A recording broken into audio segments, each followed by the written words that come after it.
Bonjour Philippe Tournier, dans votre conférence de presse, vous préconisez de distinguer deux étapes dans l'année de terminale. Très longtemps, le but de l'année terminale, c'était le baccalauréat. Et donc les élèves organisaient leur année autour de cela. Aujourd'hui, pour les élèves, il y a deux buts en terminale. Il y a un but majeur, c'est APB. C'est-à-dire qu'aujourd'hui, pour un élève de terminale, une réponse qui le satisfait à APB, c'est l'essentiel. Et puis, il y a une deuxième étape, que pour que la réponse à APB, si elle est favorable, soit validée, il faut le bac. Il faut simplement le bac.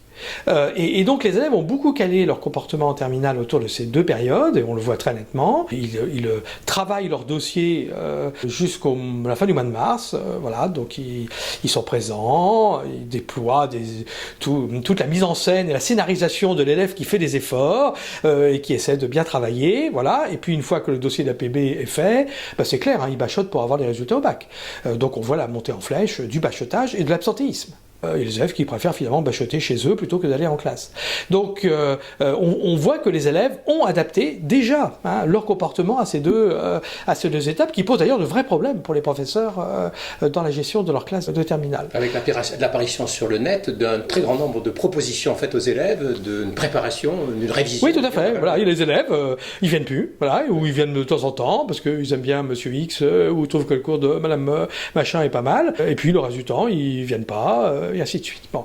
Et sur les élèves de terminale, vous êtes assez vite quand même en difficulté pour assurer une pression sur eux. Donc notre idée, c'est de faire ce constat, de faire le constat qu'en fait il y a deux étapes dans la tête des élèves.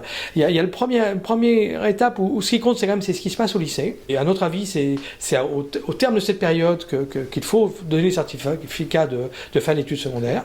Et puis une deuxième étape, où on voit que la préoccupation des élèves, c'est le bac, et donc on pourrait profiter de cette période, en fait, pour orienter le travail des lycéens vers des choses plus caractéristiques de la préparation vers l'enseignement supérieur. Alors ça suppose bien sûr de revoir les programmes du lycée, le programme de terminale. Il faut enfin faire des programmes que des professeurs peuvent faire dans les conditions normales, puisque la fin de l'année serait quand même occupée par d'autres types d'activités, ou plutôt la valorisation d'autres types de compétences, de connaissances, plus tournées vers l'enseignement supérieur. En d'autres termes, le baccalauréat, c'est pas un problème isolé.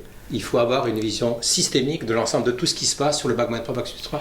Si on pose la seule question du baccalauréat pour elle-même, comment va-t-on réformer le bac pour qu'il soit plus léger? Et si on ne pose que ça comme tel, tout de suite, avec qui va être en contrôle continu, qui va être dans les épreuves terminales, c'est l'échec assuré, en tous les cas, l'échec dans la recherche du consensus le plus large possible.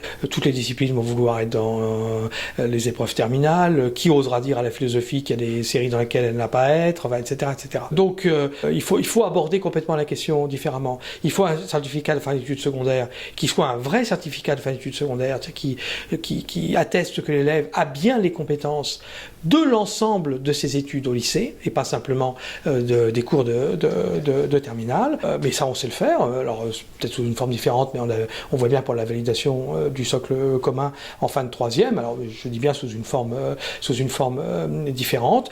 D'autres choses qui soient véritablement l'examen d'entrée à l'université, c'est-à-dire avec des épreuves qui soient terminales, bien sûr, mais qui ne soient pas des épreuves au sens tel qu'on les connaît aujourd'hui, des épreuves à caractère strictement disciplinaire, mais des épreuves qui portent sur des choses dont on a besoin pour réussir.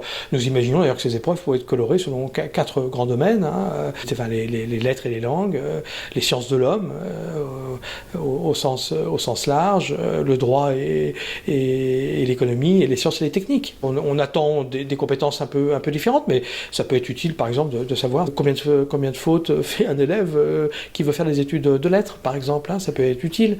Aujourd'hui, tout le monde se lamente sur les fautes d'orthographe des copies, mais enfin, jamais ça ne rentre en tant que tel. Voilà. Donc, à un moment donné, on peut pas dire que l'orthographe dégradée est un problème dans les études.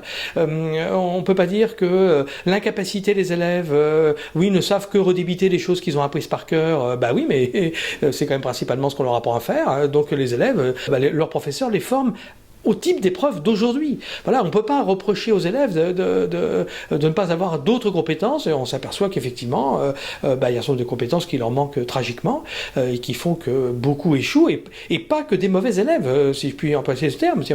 Vous êtes parfois étonné quand même d'élèves qui étaient des élèves sérieux, voilà, qui faisaient leur travail d'élève, complètement perdus dans l'enseignement supérieur, parce qu'ils ne comprennent absolument plus rien à ce qu'on peut attendre d'eux.